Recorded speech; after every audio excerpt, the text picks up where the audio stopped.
I feel like I say this at the start of every video, but the journey is a tough one. So it has been a while since I updated. I'm sure a lot of you guys watch this, all 4 of you, I think, maybe 5 viewers. Dealing with a lot of stuff with my father, and it's tough. It's really tough. And I said this at the beginning of the last video too. I knew going into it was going to be tough. I like things tough, but man, it's bad. It's rough. It's very, very rough. So, in keeping with my promise to be as candid and real as possible, yesterday my father decided to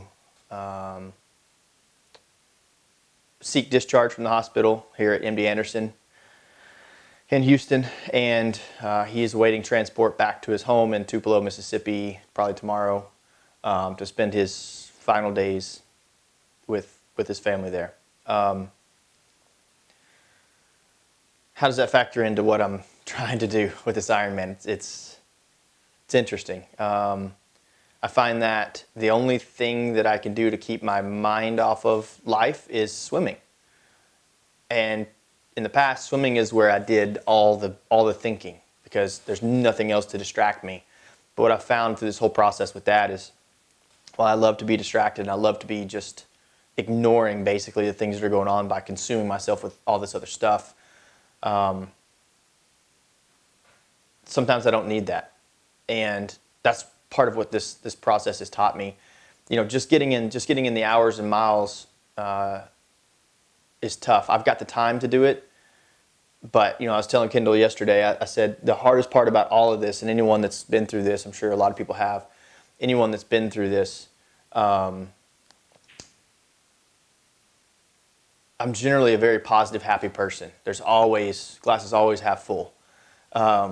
But there's some times where, man, it just gets tough. And I haven't wanted to go out and do the things that I normally do. I haven't wanted to go out and ride the 100 miles. I haven't wanted to do any of that. The desire for that is not there. And I don't know that it'll get there before the race, and that's okay. I've learned to accept that. I've learned to stop trying to force myself to do it, and that I've learned to open up and become more emotional about it, because it helps me heal. And so in terms of the training and stuff, I used it as a distraction. It's no longer the focus on Ironman Canada. The fear of not making it through the swim is gone. My swim feels very good. I feel very happy with it. In terms of the endurance, the bike's going to be tough, and that's one thing I thought coming in it wouldn't be tough. And so for me, pending what happens with Dad, the next 4 weeks we're basically going to be somewhat on the road and riding in the mountains and such. And so I'm using that time to get my legs ready for the bike, and the run's going to be what the run's going to be. I did a half marathon kind of on a challenge the other day, and physically broke down tendon joints and ligaments probably about mile 8-ish. And I learned that there's a dark period in everything we do. At the beginning it's like, yay, we're doing it. And in the middle it's like, this is freaking terrible. Why are we doing this? And at the end it's like, thank God I'm done. Yay, I did it. And it was very much like that, whether it's a 3-mile run or a 10-mile run or a 100-mile bike.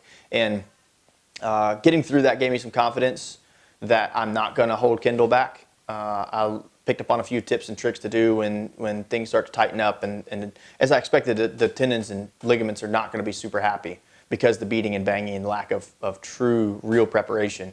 But I've dealt with that before. I did that for Ironman Texas, and I know kind of how to work through that. But it's not smart. It's not safe. It's not something I would recommend for an athlete to do.